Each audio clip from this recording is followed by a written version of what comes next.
Hi, everyone. I'd like to do a shout out to our sponsor, Bako Diagnostics. Early detection is the single most important factor in improving patient outcomes.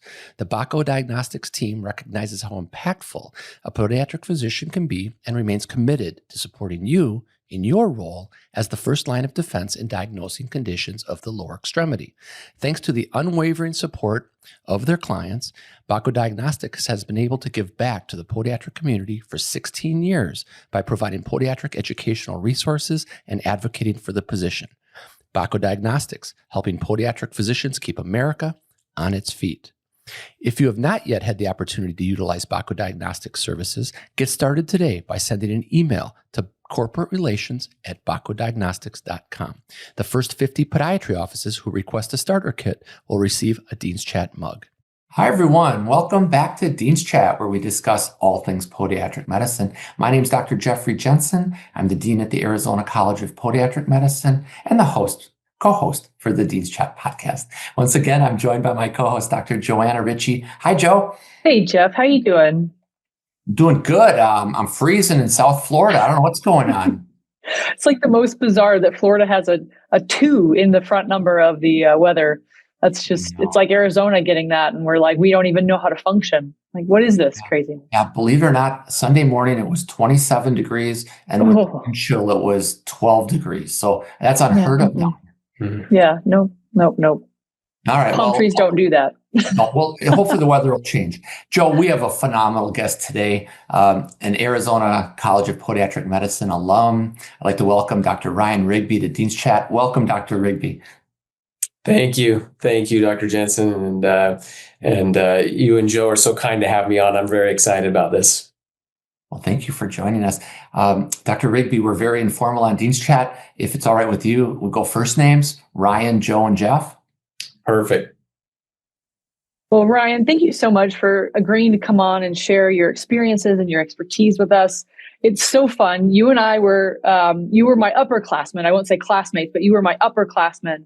And it's been such a wonderful experience, like watching where everyone goes. And now that I'm back on campus, seeing some of the people that stayed local, but you've been unique in that I've been able to watch your career as you've been more and more in different various forms of leadership. And we'll touch on a bunch of those.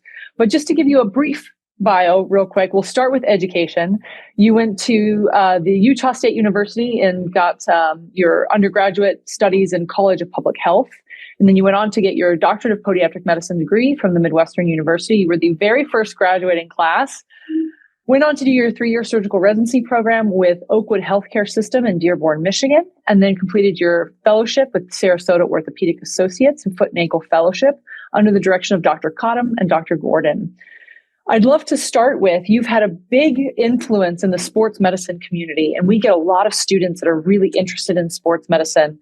I'd love to find out, how did you find out about podiatry? Because it may have a connection to your sports medicine background. And if not, how did you develop your interests in sports medicine?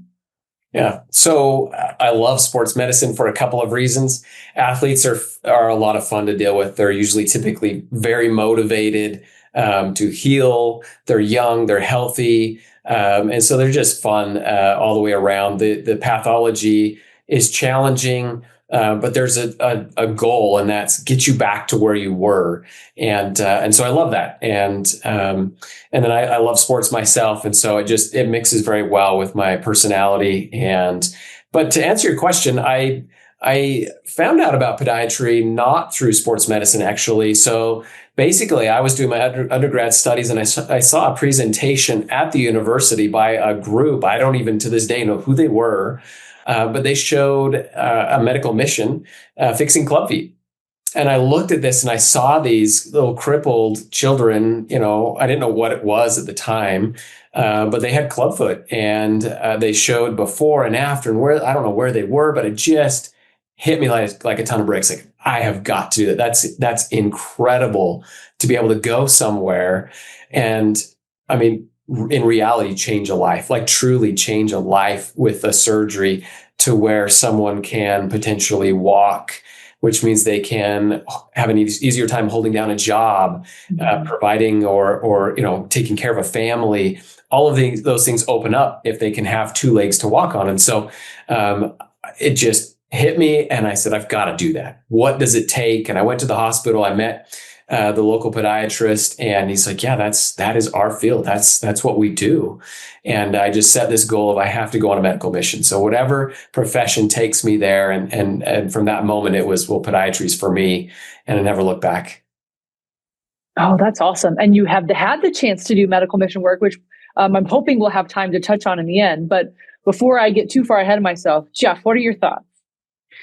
That's so impressive, Ryan, right from the very beginning, wanting to give back and make someone's life better.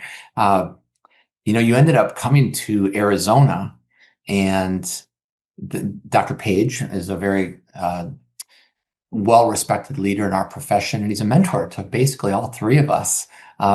So how did Dr. Page's influence affect you in coming to Arizona and while you were here and afterwards? Because he was very active and is to this day in mission work.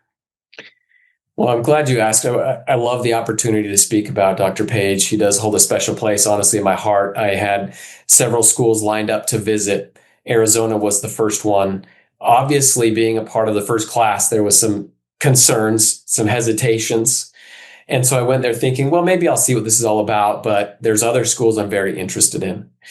After meeting Dr. Page and spending time with him, honestly, I canceled all of my other school visits. I would not recommend that normally. I mean, you really should give yourself every opportunity and visit all the schools, but I was so impressed. I said, I would love to learn from this individual. He was sharp. He integrated us well with the DO program. What he was doing and the progressive nature of his personality and the school caught me. And I said, I'm putting all my eggs in that basket. Let's go. And he took a chance on me and let me be part of the first class. And I will always forever be grateful. Dr. Page truly changed my career, my life. I agree. And when I came in here in 2017, I thought, oh man, my major job is to keep the train on the track because he's done such a great job developing this school.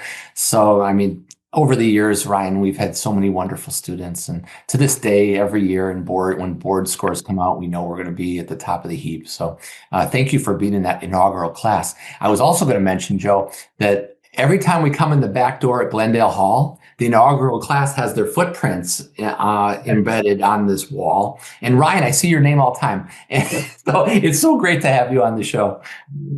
Yeah, that was a fun day. We asked if that could happen, and they granted that wish. And I didn't ever see it after we took that imprint. I took off and went to residency and wondered if they ever did anything with it.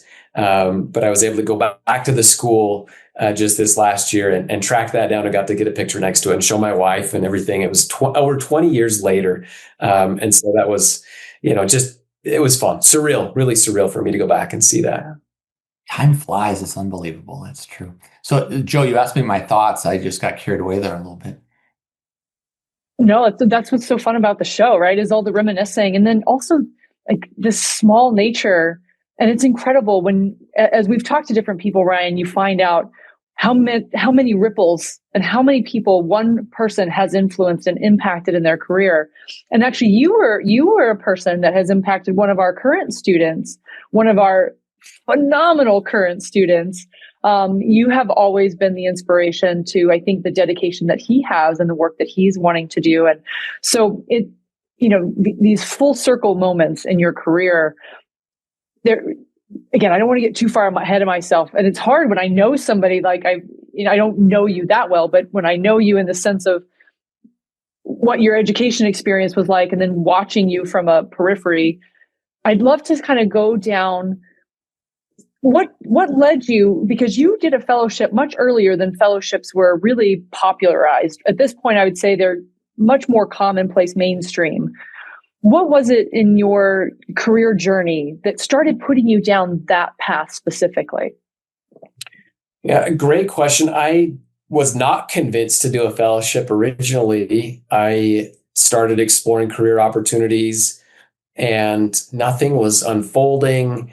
And my third year, I started to realize I loved my residency program, but I don't think there's a program out there that covers everything. Yeah. perfectly and there's going to be little holes in your training, it's impossible for them to give you all the experience. And there were a couple of things that I felt there was a lot of things I felt very confident in from my program, loved it. But there were a couple of things that I was concerned about, specifically with sports medicine, scoping being one of them. And I felt like I can fix fractures, I can do reconstruction, but the scoping side of it, I felt like I need more experience in this before I sit across from a patient, look them in the eye and say, you have an osteochondral defect and that's where your pain's coming from and I can fix that. And I just didn't have that confidence yet with that one particular part. And I wanted that to be a part of my practice. I wasn't willing to let that go. And so I started to look at, well, what would one more year do? Okay, well, I'm going to practice for who knows, 25, 30 years, who knows? What's another year, right? Now, the conversation with my spouse was a little bit different, right? It's like one more year. But to me, especially after I met my fellowship director, Dr. Cottom, the opportunity to kind of patch a few of those little holes really changed everything for me. And it opened up so many doors by doing the fellowship. So I highly, highly recommend if you have the opportunity or the interest, take the chance to do the fellowship. If I may speak to that, Joe, just a little bit further. Yeah. So what it's done for me is there's recognition in the medical field for that word fellowship. So I started off in a small practice for about 6 months, and then the orthopedic group had approached me, and various things took place to where they recognized that word and said, okay, well, we don't really know what a podiatrist can do necessarily surgically. But we know that word. We know if you're fellowship trained in foot and ankle surgery, we understand, okay, that speaks to us. So that's number one. Number two, when the hospital systems look at compensation, they see that as additional training, further specialization. And so they look at, and I actually did receive compensation improvement because of that, which has been very nice. And so it's a marketing, it helped me with my training to be able to do everything I wanted to do. And you get to pick that, well, you have to apply, of course, but you're going to apply to the fellowships that you're going to customize what you feel like at the very end of your education, formal education. What do I really need still to set me up for success in what I want to do? And then that's what the fellowship did for me. Yeah. Oh, and I love that so much because it's like this finessing on that. To your point, you got the majority of your training, but there are these little areas that you want or need more confidence. And neither one is better than the other. But whatever the gap is, whether it be a need or a want or both, having the opportunity to really refine those skills under the direction of a much smaller group of attendings so that you can really kind of laser in on that experience.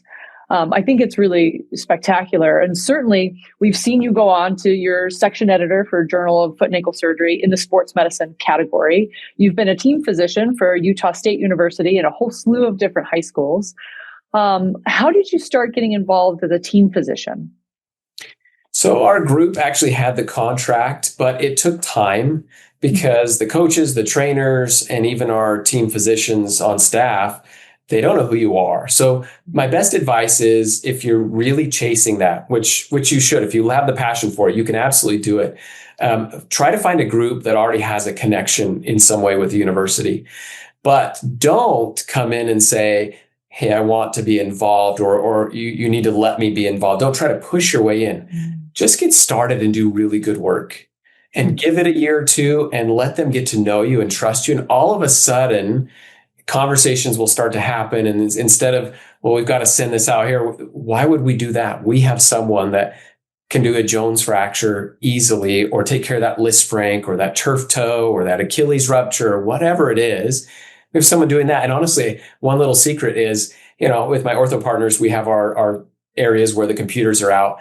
And I would leave up x-rays just as I was working when I knew they were coming by of those types of things. So they would see, oh, there's a calc fracture, or there's a Lisfranc. And they just started to go, oh, so that's what, okay. So podiatrists do this. And honestly, that I think helped. That was just one little pearl for them to kind of start to include me in that group. And it's just, yeah, I mean, it happened early on. It took 2 or 3 years to get to that point. And now I've been involved with them for 10 years or so, specifically with D1 level sports. So yeah, it's so fun. I love working with the athletes. They all lie. I will tell you that. Let me tell you about an athlete. They all lie because they don't want to lose their scholarship. They don't want to, they all are better. So athletes lie. You just have to go into it knowing.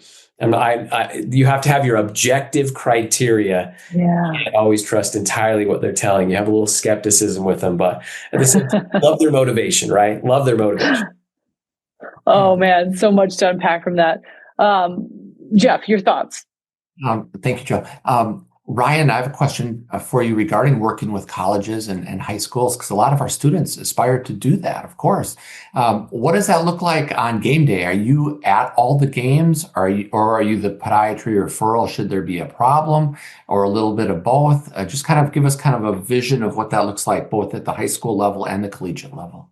So that you can customize that to what you want it to be. So if you have interest and want to be there, absolutely, you can push into that. I started a little bit, but schedules get so crazy. The way our committee is set up, so we have our sports med committee. We meet once a month. In fact, we met today, and we review all the injuries, who's had surgery, who's going to need surgery. And we put up x-rays. We talk follow-up. The trainers are there. So there's a sports med committee that meets monthly. And then from there, they talk schedules. So we talk about the next month coming, who's going to cover what games. Our committee set up to where we have the non-operative sports med physicians that travel with the team. They take care of the colds and the little bumps and things like that. If they need a consult or something happens, they get us involved right when they get back. So I don't have to be at the games. But you can absolutely be there. You can be on the sideline. If you're part of the committee, you got the badge, you can do that. It just, for me at this point in my career, I've kind of felt like I don't need to add one more thing to my schedule. It's more fun to sit with my boy, in the crowd at this point. So that makes sense. Joe, may I ask one more question? Absolutely. Ryan, this is kind of an informal question. I ask a lot of the docs that we've interviewed that have done fellowships. From a clinical perspective, leaving residency and then taking a year of fellowship, what did that do for your not just your surgical acumen and your clinical decisions, but in terms of vaulting your career forward in terms of like years? Some docs say, oh, it vaulted me clinically 3 years in advance. Did you get that feeling, or could you quantify a number or something like that? Never been asked that question. That's a very interesting question. I would say truly easily 3 years, 3 to 5 years. And let me explain why, because that's a big number in my mind, but let me justify that. When you're in a residency program, typically there's multiple residents. You kind of learn the normal theme. For me, when I went to visit, I was always watching the other attendings. And in our resident clinic, it was kind of one that ran it. So I got such a narrow view, which was a good view, but one perspective, but the continuity just wasn't there. It was always rotating with other residents, and the workup was always just a little different. Whereas when I went to my fellowship, it was just me and my fellowship director. And he did his fellowship in a large orthopedic practice. And he let me just run with the clinic. And he had such a well-oiled machine. It was just beautiful. I liked his practice style. I learned so much about it. And I got to see follow-up. Residents usually are hopping around from surgery to surgery to surgery. Okay, what really happens to that patient? I don't know. I was just there for the surgery. They're back in the attending's clinic. You just miss that picture. Whereas I saw every patient before surgery. I was there for their surgery, and then I saw them, for at least weeks to months afterwards while they healed. And that's so valuable that without that, I would have certainly been much further back in my diagnostic ability and confidence even in the clinic. Speaking one last thing, I was actually the first fellow too. So the first one in the Arizona school, and then my fellowship director had not started a fellowship. So we did that together, that process, which is honestly another little leap of faith because it wasn't accredited yet. It takes a year for ACFAS to accredit the fellowship. And there was a lot of work, but it was fun to start. And now they've graduated, I don't know how many fellows now, 13, 14 fellows. So it's kind of fun. A real trailblazer there, Ryan. Yeah. Those first year programs. I like to take a little risk. What can I say? That's great. So yeah, so 3 to 5 years. I mean, I can easily see that. It would take you forever to get that kind of experience on your own, and you wouldn't even get the guidance you had or the surgical right mentorship. Right. I think as I look back in my practice, and maybe this will change as I get further towards the end of my career, but I would say the big milestones in my early part of practice were it's really nice to get that 1 year over, because you feel so under the microscope the first year and you stress about everything. And then you should, everybody, all the new guy and what, how many complications and what's going to be highlighted. But then from year 2 to year 5 is a really nice spot. When you hit year 5, I feel like you've done quite a bit. You've made mistakes. You've overcome those mistakes. You've done enough to feel, I think, a real confidence. There's a difference between, okay, I have my education, I have my degree, I can do this. I think I can do this. And now I've proven it to myself and my community that I can do this. And to me, that comes at about year 5. So anything you can do to kind of propel you forward in that's a nice turning point in your career is at year 5. Oh, I like that. I like that because students and everybody likes things to be quantitative. They want to have a unit of measurement, right? So years like that is so, everybody can relate to it. Yeah. I think it also really helps validate, like if you're in that year 3 and you're like, man, I feel like I'm not as confident as I feel like everyone around me is. It may not be that everyone around you is more confident.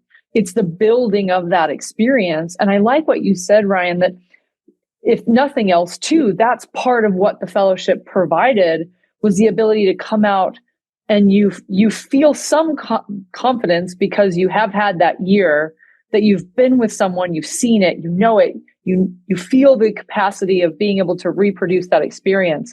And then over time, you're proving it to yourself and maybe to your community that you are indeed capable, not just confident. And I think that that's certainly one of those things we've heard mirrored amongst fellows and fellowship directors as well, when they talk about the things that they see in their fellows as they've watched them over the year grow in that confidence and competence area. So I appreciated that as something that you highlighted. Yeah, I'm very grateful. I have absolutely no regrets about doing a fellowship. I encourage everyone, and it's not right for everybody. And it doesn't mean if you don't do one that you're not going to have a great career. You'll have a fabulous, you can make it whatever you want it to be. But if you have the opportunity or the desire to do it, I would highly recommend it. We all know that early detection is the most important determination in improving patient outcomes. Bako Diagnostics remains committed to supporting you in your role as the first line of defense in diagnosing lower extremity pathologies. Bako Diagnostics, helping podiatric physicians keep America on its feet. Should we shift gears a little bit, Jeff? Move to some of the American College of Foot and Ankle Surgeons content? Absolutely, as a board member. Yeah. Well, even before we get to board member, because that one is kind of somewhat recent that you've been elected to the board of directors. You've had a lot of work that you've devoted in terms of service to the American College of Foot and Ankle Surgeons. But the one I'd really love to start with, Ryan, is you've done a lot of work as the manuscript chair. You were the annual scientific co-chair and chair for the annual scientific meeting, of which we have one coming up right now.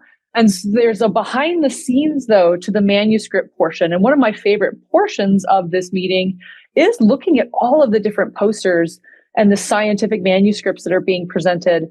And I feel like, and again, this is one perspective, this area has grown dramatically over the last, it's probably 10 years, but in my brain, it's only been 5 that it's really started to continue to logarithmically amplify. How did you get involved with that? And what has your experience been with the scientific portion of the meeting? Well, I love the college. I love what the college is doing. I love the momentum. And you're right, ACFAS and the Annual Scientific College is one of the few medical conferences in the country that is actually growing in numbers. When you look at those statistics and other professions, they are shrinking alarmingly, but not the college. We continue to grow in numbers every year. And that speaks to our profession, our interest in education, and what the college is doing to provide that. And so I love being involved with the college. I love the scientific conference for many reasons, but specifically the manuscripts. And then I'll speak to how I got involved. The manuscript part of it, I feel like the best thing that we can do, the number one thing we can do for our profession is good quality research. Coming from our profession, if we continue to explore, understand, evaluate, learn, and publish, that brings credibility. It brings refinement to the profession, legitimacy, movement, momentum. There's so many key parts to a profession, and high quality research is what will continue to propel us forward. And the college has emphasized that over the last 10 years, and even made specific tracks just to highlight, the top papers in the last 5 years, the most viewed manuscripts, those that have been read the most. Honestly, and the number of submissions continues to grow. And as it does, that means we can refine it to the highest quality. And so volume is so good. So if I could encourage a student to do one thing, it would be do research, be involved in research, and in some way be involved in research. It's good for you. It opens doors for you, and it is vital for our profession. And I feel like the college has provided an avenue to escalate our research. So I'm grateful for that. How did I get involved in the college? Honestly, I just, sometimes I'm a little critical, and I sit back and I go, well, this and that, and it should be done this way or that way. And so the best thing you should do if you're making those comments is get involved and try to make a change, right? And so I actually, I'll tell you the story. So mine is a little bit different than most people as far as getting involved. The pathway, the ACFAS has a nice pathway to help develop leadership and be involved and volunteer. You simply start with an application, and there's so many avenues to be involved in, parts of the college to be involved in. And so they can walk you through that. And because I feel like my path is a little bit unique, and it's hard to replicate. I actually get really lucky. I don't know if I'll call it lucky, but I'll explain what I mean. But the college has pathways to help develop your involvement, and lots of opportunities to be on committees and volunteer and see behind the scenes, as you've kind of mentioned. And that's a great thing. And I really feel like if all we ever do is go to work and see patients and try to make money, we get in a groove and you start to burn out and you start to feel just like, okay, I need something else. And the college can help provide variety to a profession. Of course, you need hobbies and families and friends. Like, that's a huge part of one's life. But a profession, if it's only about just making money or submitting a bill, you can disconnect, and it becomes very unhealthy, and you lose that desire to really care for people. Whereas I feel like being involved in a volunteer, wearing that hat, is healthy for everybody's profession. So I highly recommend, whether it's ACFAS or any other entity out there, it's a good, healthy thing to volunteer. My story, so I was doing a fair amount of consulting for a company, and in doing so, got to rub shoulders with some really amazing people.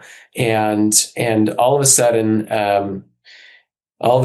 there was a speaker at the ACFAS college who lost their spouse, and suddenly before the college. And so they needed someone to fill in. And so the chair that year, I had lectured with them, and they said, who can we get last minute? So they called me up and said, could you speak at the conference? Which I was like, the ASC, like I haven't even started, with all the regular committees yet. I was still early on. And so I did. And my first lecture, I'll never forget this. I had to debate Graham Hamilton. He's brilliant. He's funny. He's got great experience. He's been in his profession forever. Yeah, I'm calling him an old guy because he is. But he's got the best accent, and he loves to tear down his rivals. Yeah, in a fun and funny type way, but he does like to do that. Oh, he debates very well. So I'm like, I am going to lose this miserably. And so I just, and honestly, he was so great. He called me actually, and he knew it was my first time, and he gave me some tips, and he was so kind behind the scenes. He built me up. I owe him a lot. Yeah.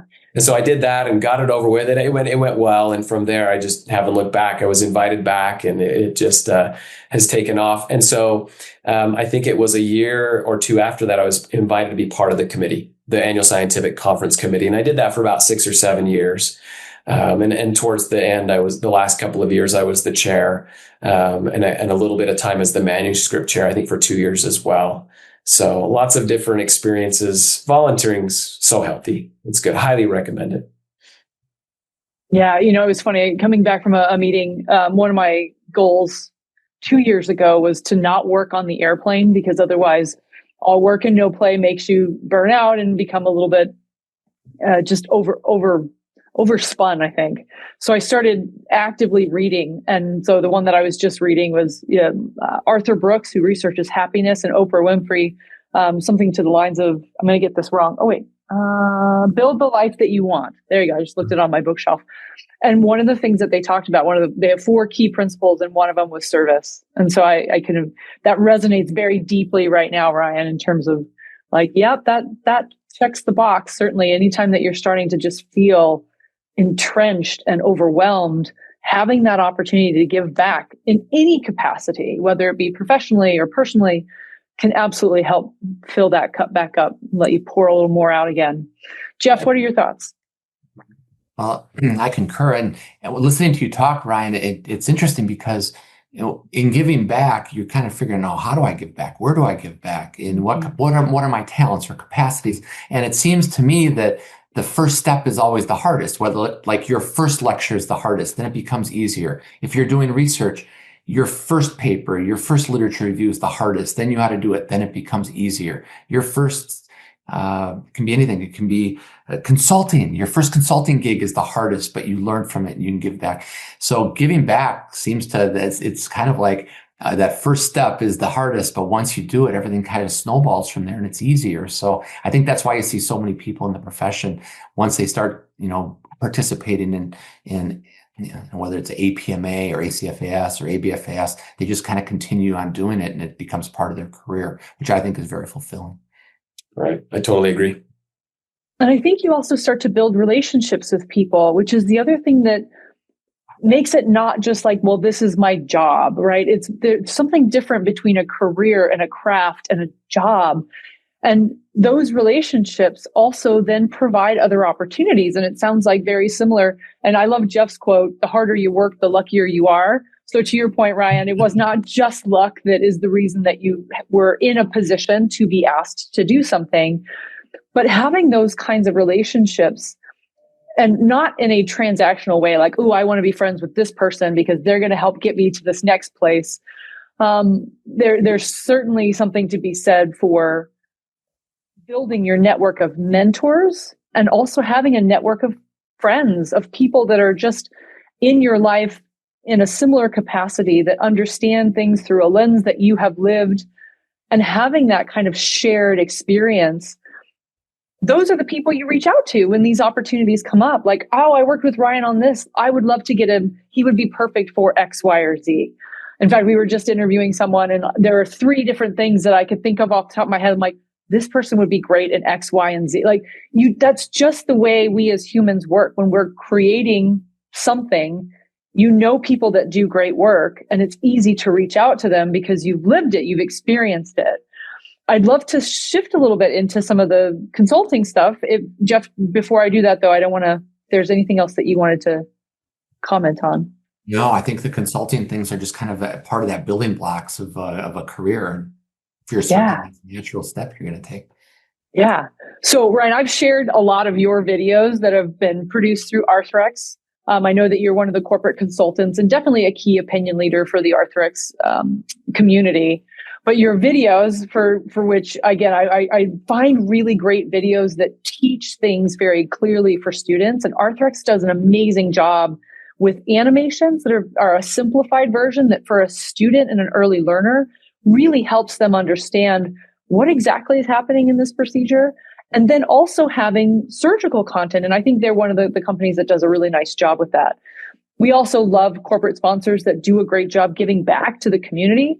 And Arthrex, I'm going to give them a little shout out specifically, Jeff, because they had a whole cadaver workshop for the SAM conference for the students and residents for that event. And I mean, what an amazing gift to provide that kind of real world hands-on experience. But Ryan, I'd love to get some of your insights on how did that start for you? And then certainly if you want to transition that into any other corporate consulting that you might do, but we'll start with the Arthrex stuff. Yeah, Arthrex has become a family for me. It's been over 10 years. I have so many good friends. I love the company. They're very progressive. They really try to make things better for surgeons that in the end help patients with their life and healing. So love the company. And I've done a little bit of consulting for a few other companies, but really they have been my entire career. I've stayed with them. I'm loyal to them in that regard, and they've been so good to me. I basically got started by my fellowship director was involved with them. And so they knew that I had done a fellowship. I was the first graduating fellow, and the Arthrex was looking potentially to get a few others involved.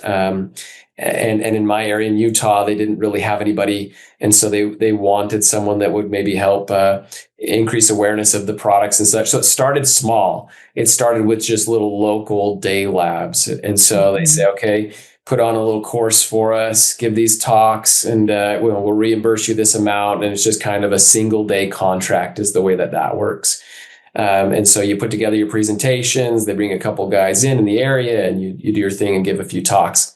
And then it grows from there. It goes from local labs to then the regional level where, they'll start to involve you where it's a little larger scale.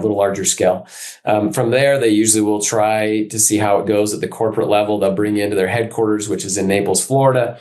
And if you love what you're doing and have a passion for it, I think they can tell that. And I really love what I do. And so I've been lucky to be able to stay on with them and have lectured at their corporate labs for a long time now. And then what that leads to is potentially product development. And so if you're interested in that side, which as you're in the OR and thinking of things, it's really nice to have an avenue. So if you consult for a company, it's much easier to take them ideas and say, hey, we can make this better. Why don't we do this? Because you're right there. They know you have a relationship, and then they have the pathway. They have the legal team, and they have the engineers, and they have the ability to do 3D print everything. And like you said, the animations, the technology, all there, because that's what they do. And so it's much easier than trying to do that on your own and trying to pitch it to some random company and hope that they take your idea. So the relationship goes a long way. And so being on the product development teams is a lot of fun.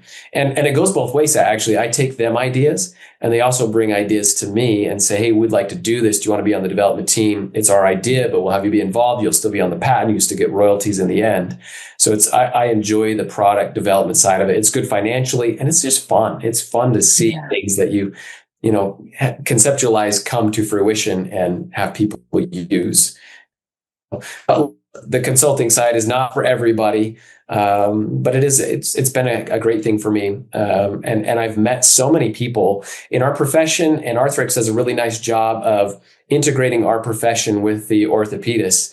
And I've made so many lifelong friends that are foot and ankle orthopedists, and I respect their profession, and they've taught me so much. And it's really good for me to sit and listen to these high-level thinkers at these conferences. I always learn something when I go and listen to everybody else lecturing. So what I think ultimately what it does for me is it plucks me out of my regular world, my practice and everything, and it adds variety, and it drops me into an environment where I'm learning, and it's progressive, and it's just healthy. And then it's a good recharge. I come back and I'm ready to see patients again with maybe new eyes and different perspectives each time I do it. Oh, I love that. And certainly, Jeff, I'm sure you noticed as well, you have several different patents on your CV as well, but I'm going to throw that ball back to Jeff because it's amazing how fast the time starts to go. So Jeff, some of your thoughts. So Ryan, we always have students and residents asking us, I want to get into product development, and I've got some great ideas. And, when you have a great idea and you don't know where to take it, you kind of, kick the can down the road and say, someday I'm going to do this, and it never happens. So for your experience, just kind of sharing with our audience, what does a product development team look like? What does it feel like to interface with the engineers and the marketing team as you're putting everything together for a potential new product? And then what does that timeline look like? Because nothing happens overnight. Ideas need to be marinated a little bit, and 2 or 3 years goes by in a hurry. So just your thoughts on all of those topics. Yeah, as you were talking, my first thought was it's frustratingly slow. It's so slow, and rightly so. We're talking about putting things in people's bodies, right? So it's taken very seriously. But those engineers, those bioengineers, are incredible people. They're brilliant and they're fun to work with, and they challenge. It doesn't happen where you just write something out and just hand it to them and they say, "Oh, great idea. Let's just take this." Like, there's so many layers. But if you're patient and you have an idea, and right now as a student, if you have an idea, write it down, draw the diagram, date it, sign it, and keep that. And then as you get into your career, a door will open. You'll integrate with somebody. And what you want to do to get involved in the consulting side of it is, and the product development side will come later. That they have to know you and trust you. Start with the consulting side if you can, and just start to know the reps, and stick with one company that you really like their products and get really good at using their product, and then express interest and say, "I'd like to sit down with those that make the decisions. Who can I talk to about being more involved?" I would just approach it that way. How can I be more involved? And then they put you in front of those that make those decisions. Usually you go to dinner, you talk, they get to know you, and basically it just starts to unfold from there, and just tell them I want to be involved. And then as far as once you get to that level where you're doing product development, there's multiple steps. The company has, like I mentioned, layers. It starts with the idea. There's diagrams. They take it to various types of engineers. We're 3D printing everything. Then once we reach a point where the product is more or less ready to be developed, then they start to put it in other people's hands within that small community, and on cadavers, and validate it. There's so many layers of validation before it's taken to the FDA. And so we practice it, we validate it. They put it on machines to fatigue test everything, and has to reach all these parameters that the FDA sets.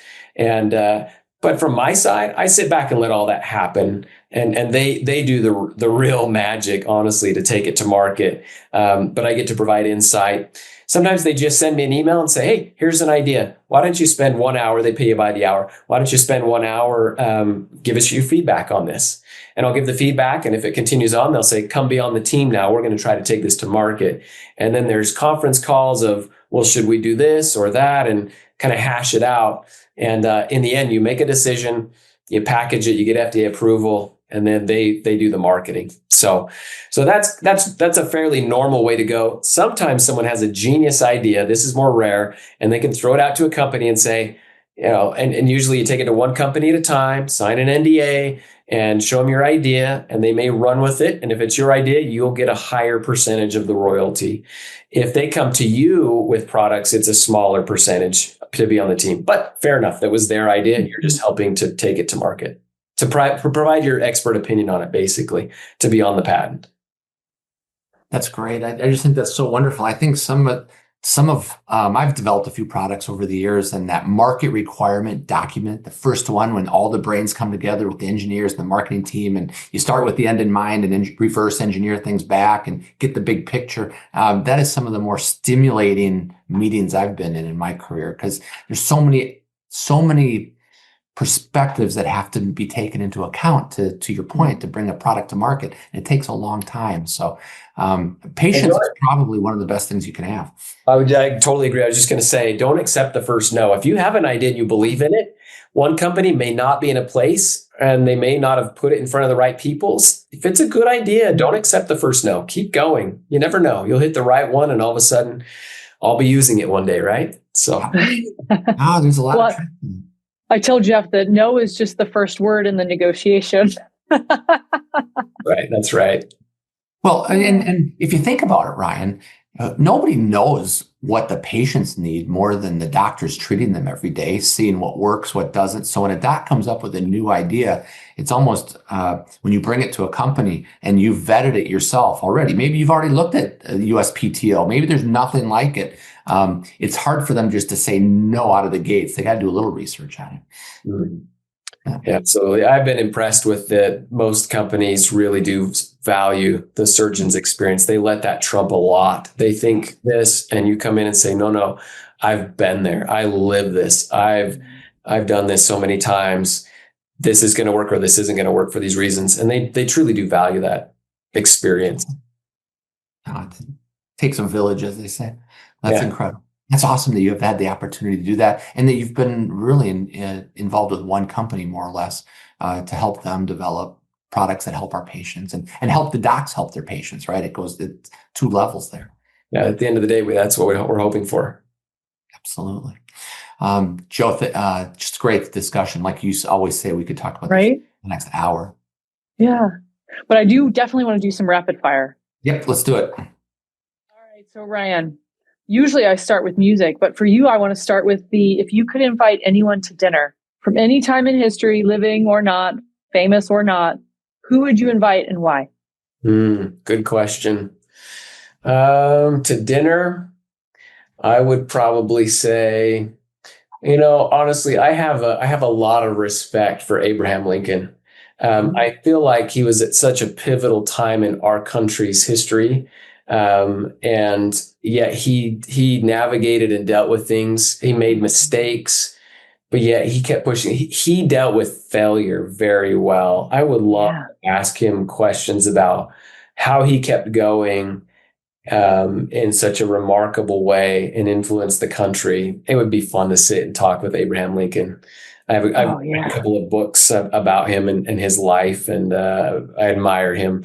He wasn't perfect by any means. And he knew that, and he admitted that so many times. He was a humble man. And so there's so many, but just right off the top, he's one of the first that comes to mind. Oh, I love that. Yeah. And one of the fun things that recently I was listening, somebody was talking and quoting him, and he surrounded himself by a lot of people that did not think the same way that he did. And I think that's very rare in today's society. So probably why he was able to figure out a pathway forward in such a tumultuous time. So Jeff, your turn. All right. So this is a little less serious kind of question.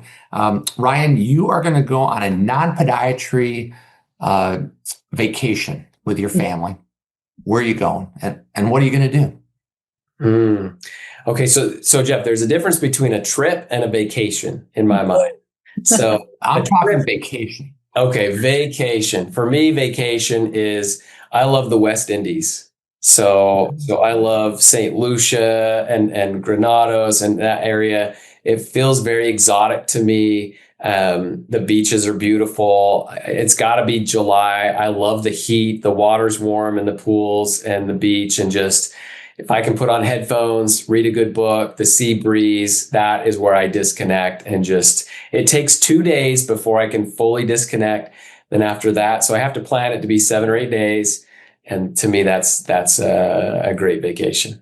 So I'm curious. I mean, I was kind of a knee-jerk reaction saying vacation, but in your mind, what are you thinking between vacation versus trip? What are the differences? Yeah. So a trip, the alternative is, okay, like my wife and I did Italy a couple of years ago, and that was exhausting because we would go. We saw the David, we went to Florence, we went to Cinque Terre, we hiked. It was just see all the things, go through the museums, taste all the food. It was like a trip, and it was fantastic. It was so fun, but it wasn't like I came home tired, right?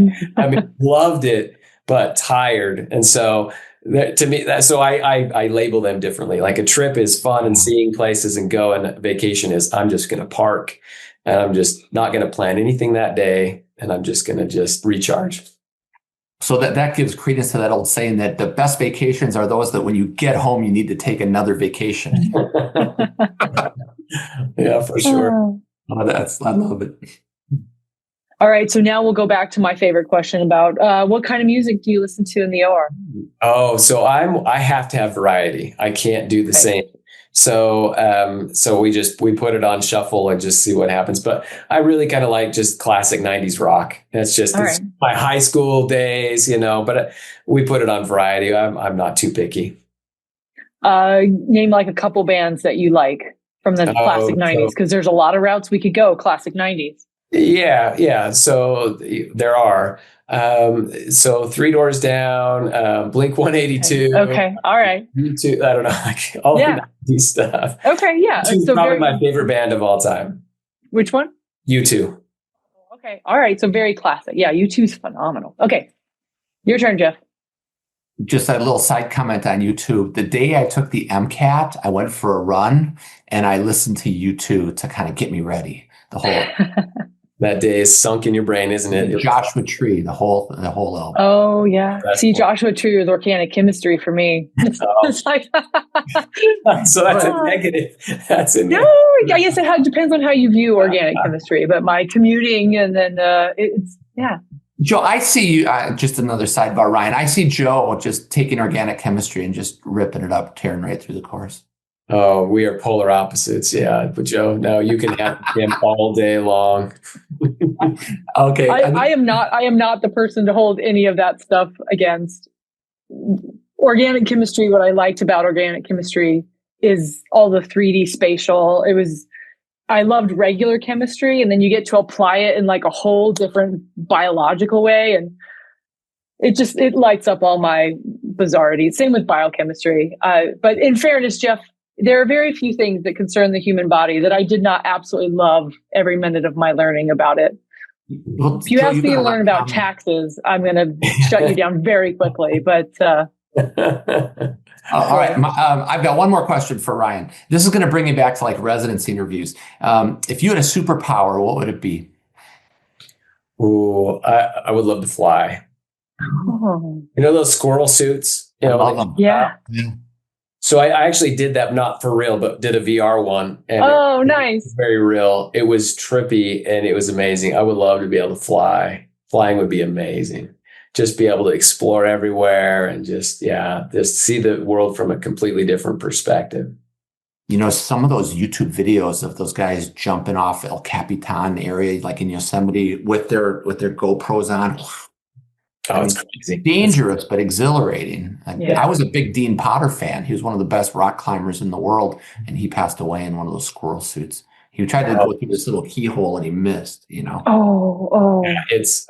So when we did our VR, the guys training us, because you actually put the squirrel suit on and they have big turbans. I mean, they make it very real. It was cool, super cool. But they said, there's only 700 or 800 people in the world that are actually certified and able to do that. You know, and you think of all the videos we see, but that's such a small group of people and such so high risk. But how insane, how crazy cool would that be? I'll stick to the VR myself, but that's thrill right there. It has that climbing metaphor. There are old climbers and there are bold climbers, but there are no old bold climbers.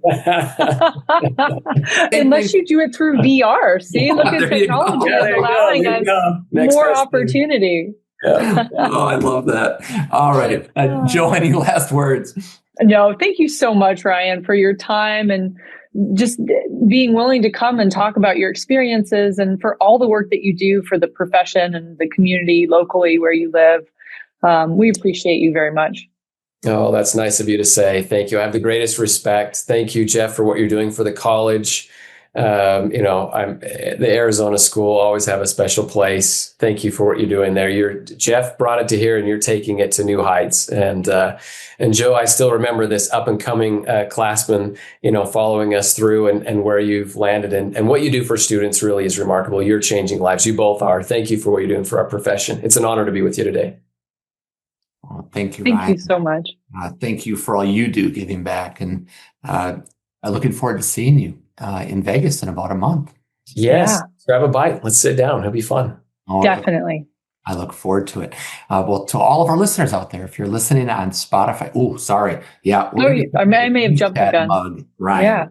Yeah. You got to start your day the Dean's Chat way, as Dr. Arrett said. So, to all of our listeners out there, if you're listening on Apple or Spotify, please give us a 5-star rating. Perhaps leave a comment or two. And if you're watching on YouTube, by all means, become a subscriber. Joe and I will continue to bring leaders in podiatric medicine and surgery. And we are very honored today to have Dr. Rigby on Dean's Chat. Thanks again, and we'll see you next month. Cheers, everyone. Bye-bye, everyone.